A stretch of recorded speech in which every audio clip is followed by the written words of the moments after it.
সুব্রত আজকে আবার কিছু প্রলাপ বকতে চলে আসলো। কিছু মনে করবেন না, দেখুন বুঝতে তো পারছেন বয়স হয়ে গেছে, আর মানুষ ভুলভাল বকে নাকি বয়সে, ছোটবেলা থেকে শুনে এসেছি। আচ্ছা, এই যে আমরা এই প্রাণী জগতের কথা বলি কি না, এই ধরুন সবচেয়ে শিক্ষিত বুদ্ধিমান মানুষ, তারপরে ধীরে ধীরে মানুষের কাছাকাছি ভাবি শিম্পাঞ্জি, গরিলা, বাঁদর, মানুষের কাছাকাছি। তারপর গৃহপালিত পশুর মধ্যে চলে আসছে আপনার গরু, ঘোড়া, কুকুর, এরকম অনেকে অনেক কিছুই পোষেন। বিভিন্ন দেশে বাঘও পোষা হয় শুনেছি, আমি দেখিনি কিন্তু শোনার কথা সব। আচ্ছা, আপনারা কি একবার ভেবেছেন যে এই যে আমরা নিজেদেরকে যারা মানুষ মানুষ বলি,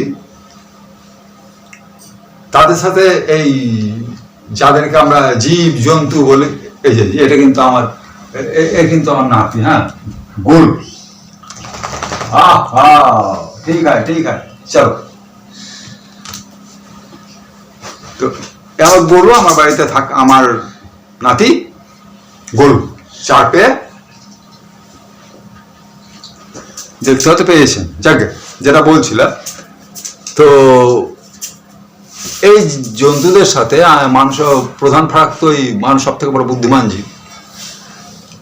এবার শারীরিক গঠনের দিকে যেতে দেখতে গেলে দেখা হয় যে মানুষ দু পায়ে বেশ সুন্দর হাঁটা চলা করতে পারে, হাতের এই 5 আঙুল দিয়ে বেশ সুন্দর জিনিসপত্র নাড়াচাড়া করতে পারে, নতুন নতুন তৈরি করতে পারে, অনেক কিছুই করতে পারে। পায়ে যেরকম আছে পায়ের আঙুল ফাঙুলগুলো, ওগুলো করতে পারে। আচ্ছা, একবার ধরুন তো, বা ভাবুন, আমি আপনাদেরকে ভাবতে অনুরোধ করছি, মানুষ তো আপনার প্রথমে বুদ্ধিমান হয়ে যায়নি। মানুষও প্রথমে এই জন্তুদের মতোই ছিল, কাঁচা মাংস খেত, হাঁটা চলা তো করতো ঠিকঠাক করে। বহুত প্রথম দিককার মানুষের কথা ভাবলে একটু অবাকই লাগে। যাকে তারপর ধীরে ধীরে তারা, আমি জানি না তারা কিভাবে, বলা হয় ইতিহাসে পড়েছি, তারা চাষাবাদ করতে শিখে গেল দুম করে, তারপরে লোহা আবিষ্কার করে ফেললো, তারপরে আগুন আবিষ্কার করে ফেললো। আচ্ছা, আগুন কি সত্যি সত্যি মানুষ আবিষ্কার করেছিল, নাকি কখনো কোনো বনে জঙ্গলে যখন মানুষ থাকতো তখন দেখেছিল একটা পাথরের ওপর আর একটা বড় পাথর পরে একটা কি একটা জিনিস ছিটকে উঠলো, কাছে আশেপাশে শুকনো প্রচুর কিছু পড়ে রয়েছিল, সেগুলোতে ওই ছিটকানো জিনিসটা গিয়ে লাগলো, ধোঁয়া উঠতে আরম্ভ করলো, তারপর ওখানে দাও দাও করে কি একটা জিনিস হয়ে গেল, আমরা পরে ওটাকে নাম দিয়েছি আগুন। তারপর হয়তো মানুষ ওখান থেকে শিখেছিল যে অত বড় পাথর তো আর মানুষ তুলে মারতে পারবে না, ওই ছোটো ছোটো পাথর নিয়ে টেস্টিং করে কাছে পাতা বা অন্য কিছু রেখে দেখে বারবার ঘষে ঘষে ঘষে ঘষে যখন করলো, আমি মনে করছি এরকমই হয়। আচ্ছা, বাদ দিন ওটা। এবার ভাবুন মানুষের যে হাতের আঙুল, সে আঙুলের সাহায্যে তো মানুষ যা বানিয়েছে বা যা করেছে সবই তো হয়। এবার আমার বাড়ির গরুর যদি হাতের আঙুলগুলো আমাদের মতো হতো, সামনের পায়ের আঙুলগুলো, পিছনের পায়ের আঙুলগুলো যদি আমাদের মতোই হতো, এবং ও যদি আমাদের মতোই যেরকম দৌড়াতে পারছে সেরকম দাঁড়িয়ে থাকতে পারতো, তাহলে কি মনে করেন এই কুকুর এরা মানুষের থেকে অনেক দূরে চলে যেত কাজকর্মের ব্যাপারে, নাকি তারা মানুষের কাছাকাছি না গেলেও মানুষ হাতের আঙুল দিয়ে যে সমস্ত কাজকর্মগুলো করে, জল তোলা, চান করা, আগুন জ্বালানো, রান্না করা, কোনো জিনিস বানানো, কি মনে হয় আপনাদের পারতো না? ভেবেছেন কখনো? ও জন্তু আরম্ভ করে দিলেন, আরম্ভ করে দিলেন। একবার ভাবুন যে ওদের যদি আপনাদের মতোই হতো অবস্থাটা, তাহলে আপনারা কি করতেন?